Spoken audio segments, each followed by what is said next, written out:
Hey there, it's another beautiful day. I've got a quick update for you on my back. So nothing's broken, which is fantastic. No surgeries needed. Yay. But I do have some bulging discs on my L3 to L4 and L4 to L5. So that's what's pinching the nerves, causing me to not be able to walk so well. Other than that, just kind of got to take it easy. Yeah.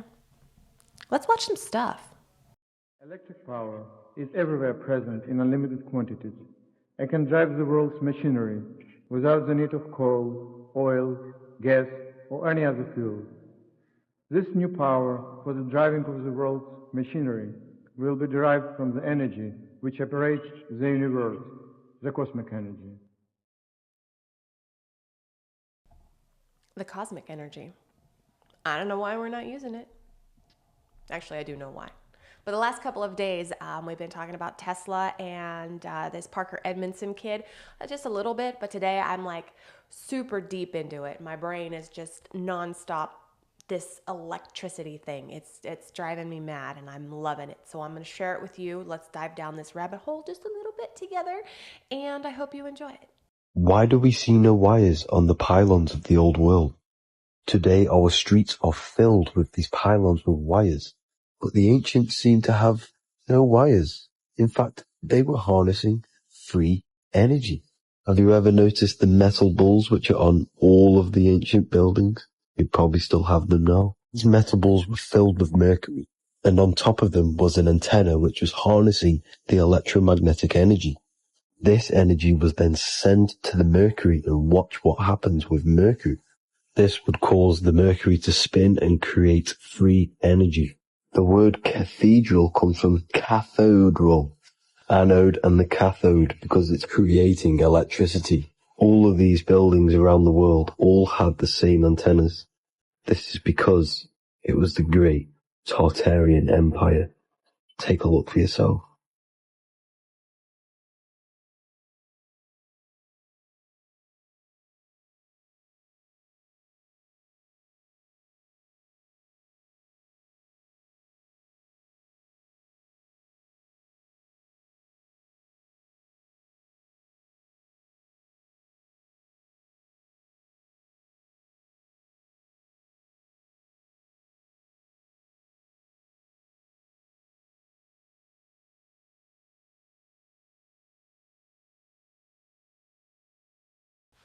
The Tartarians were brilliant.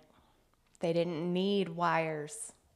They knew how to harness this cosmic energy, the Earth's energy, and power everything without the wires, without the meters, so we can count how much electricity you're using, so we can charge you.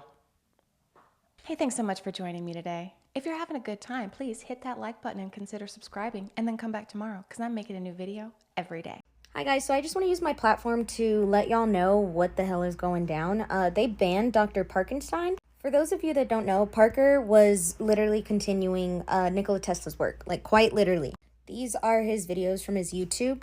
There was absolutely no reason he needed to be banned. The reason was that somebody probably saw that he was really doing some shit and was like, nah, we can't let the people get this information. Videos was this one, wireless electricity it's called, and it's a magnifying transmitter, and he built it. Cool as hell. Anyway, so I'm just taking the time to let everybody know that's upset that he's still got an entire YouTube that is going strong.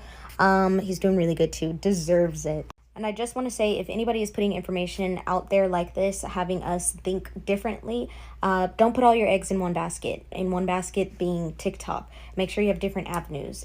You are the resource, okay?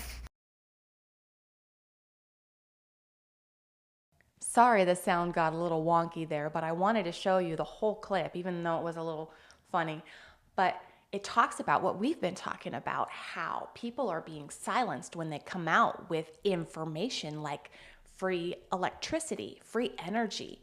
And his account was shut down. This was a little while ago. It was just freaking canceled because he was doing these experiments that were inspired by Nikola Tesla. And people are getting this information and they're like, I can build this machine and I can do this and I can have free energy. And they're like, no, you cannot.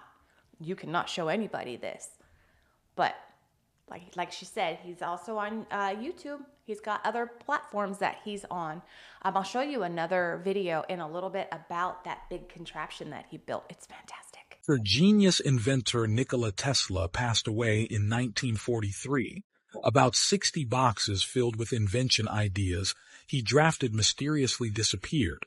The remaining inventions were also included in the law, Invention Security. This act states that any invention deemed by the U.S. government to be a threat to national security will be immediately hidden from the public. However, a few of Tesla's inventions are still leaked out, including one very notable invention because if it were completed, our world today would have a completely different situation. That is the Tesla Power Generation Tower.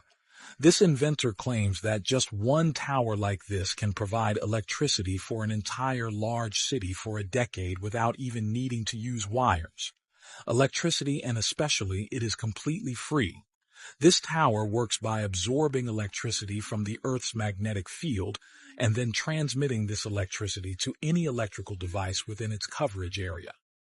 However, this Tesla invention was quickly defunded and destroyed by Morgan, because once this free electricity supply device became widely available, Morgan's energy supply empire would be destroyed. So I just pulled a little bit of information. The Invention Security Act of 1951 allows the U.S. government to classify inventions and patents as secrecy orders to indefinitely limit public knowledge of them. And I got that off of, it's an AI overview. It's a new thing that the phone does when you do the Google searches. It's weird, but I like it. So that happened. So the government can just take any inventions that they need to keep secret and not tell you why. They're like, oh, that one, we can't have that one out.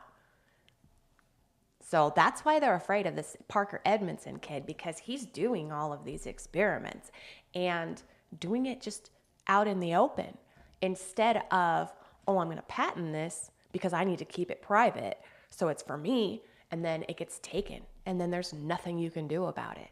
So that's why it's a problem. Here's another thing about Tesla's stuff. When he passed away, everything was taken and just hidden from him. But here's another one, and this is a good one. After Nikola Tesla was found dead, representatives of the U.S. government's Office of Alien Property seized many documents relating to the 86-year-old inventor's work. John G. Trump, uncle of the 45th U.S. president, an electrical engineer from the Massachusetts Institute of Technology (MIT), was tasked with evaluating his papers to determine whether they contained any ideas of significant value.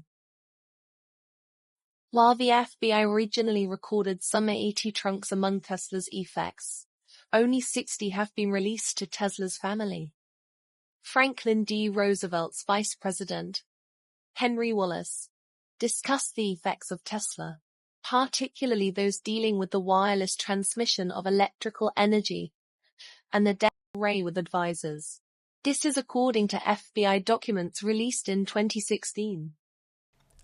So this one, instead of it being the Invention Secrecy Act, they said it was the Office of Alien Property that took all of Tesla's inventions, and they went through them. Trump's uncle went through them and scrutinized everything and determined, what needed to be held on to. And out of 80 trunks, they kept 20 trunks of his stuff with all of this intellectual property and all of his scientific experiments and things like that they can't release to the public. I'm betting that they are, but they're dumbing them down and they're letting them out. That's probably how we get technology. Every once in a while, something new comes out. They probably just pull out one of Tesla's trunks and they're like, let's release this and make a whole bunch of money off of it.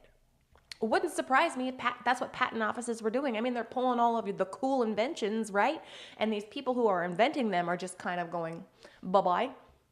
So who was it? Was it the Office of Alien Property or was it the Invention Secrecy Act? I almost completely blew past the fact that it was the Office of Alien Property that confiscated his stuff because people believed that Tesla was an alien. he was from Venus or something, and that he was receiving transmissions from aliens from outer space. And that's why this technology was so important, because it was alien. Right? I love learning new stuff. But wait, there's more. You don't think he's watching the political persecution of his father and his father's supporters? You don't think he got a front row seat to the biggest political witch hunt of all time? If you've ever read Barron's Marvelous Underground Journey or The Last President, you'd know they're going after the wrong Trump. Do you know Trump's uncle? He received Nikola Tesla's life's work. It was said that he might have invented time travel. Barron Trump is in these novels from the 1800s. It looks like him, and it's stories about him and his father Donald. Let me talk to you. Let's travel back in time together. She already told us she would never be Queen of England. What country do you think she'll be Queen of? But I don't see myself being Queen of this country, because I do things differently, because I don't go by a rule book, because I lead from the heart, not the head. And since 17 lets us know the Queen protects the King, now does this picture make sense to you? Hey, if you know, you know. A little Diana diversion there, but ultimately I wanted to talk about how Tesla may have invented a time machine, and Donald Trump's uncle got a hold of all of Tesla's stuff to go through it. And then there's this crazy book. Actually, there's a couple of them. The Barron Trump collection by Ingersoll Lockwood. I'm not sure exactly how many there are. I know we did cover this once before a while back, and I just thought it was absolutely fantastic because it's a story about a young man named Barron, and his dad's name is Donald, and then it goes into the story of the president, and it just kind of goes in tune with what's going on. So that's a fantastic story. They think that Donald Trump is a time traveler. Still cool. It's still really cool. Hold the phone. I just realized that the Diana diversion was actually a reincarnation implication. Boom. Oh my goodness. Holy freaking crap. Wow. That's a whole new can of worms. Oh, hey, and a special thanks again to Smedley Butler for making me look into this and making me show y'all this wonderful information. Thank you. Okay, today I'm going to be lighting an incandescent light bulb wirelessly with a magnifying transmitter. So here is the magnifying transmitter.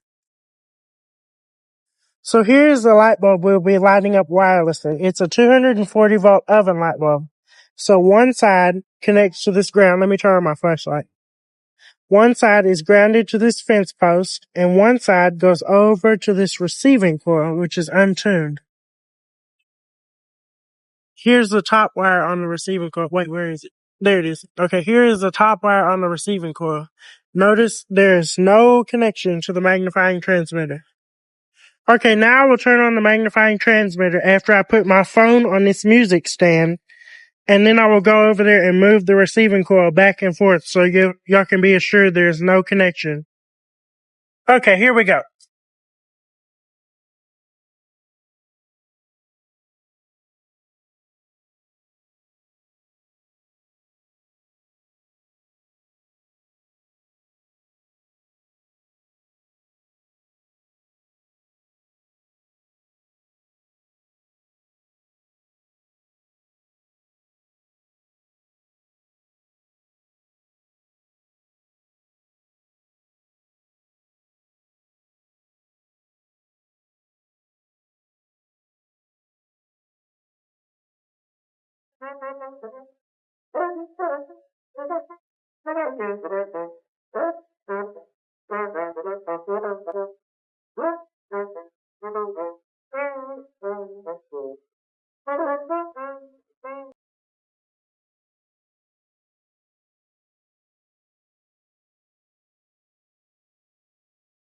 I was going to say something while that was going, but I figured y'all couldn't hear me, and I was going to say, and there it is.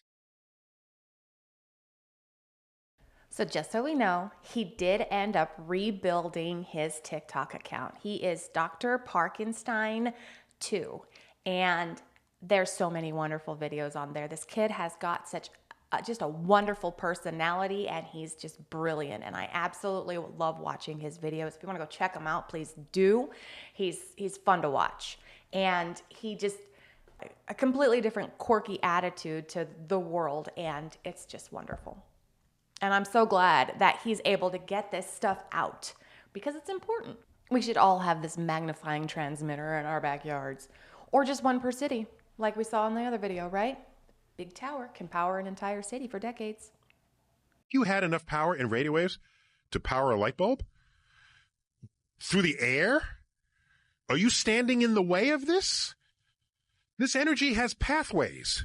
We now send energy through wires because you're not standing in the way of the wire. The wire is buried. The wire has insulation. You want to move it through the air and you want to walk around? That's not how that works. If you're moving enough energy through the air to power something that itself could kill you, the energy moving through the air could kill you unless you bring a little bit amount and then you store it and then use it later. I used to think that Neil deGrasse Tyson was extremely brilliant. And I still think that he's a very smart man. But there's a lot of things that he's been saying lately that makes me think differently about him now. I mean, I just witnessed that young man, Parker Edmondson, go in between his magnifying transmitter and the receiving coil, and he was fine. So I know there's energy in the air. I know there's electricity constantly surrounding us, and we absorb it from the earth because we are beings of the earth. I think it's when it's concentrated into those wires is when it's dangerous. I don't find that statement to be accurate anymore. I believe we can have wireless energy beamed to our house.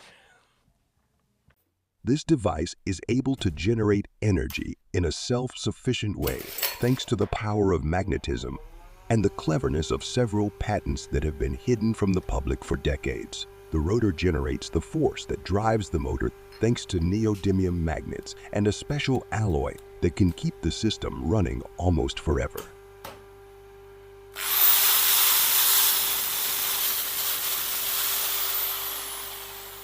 If you want to know more about this and other energy technologies that have been hidden from the public, follow us and watch the full videos.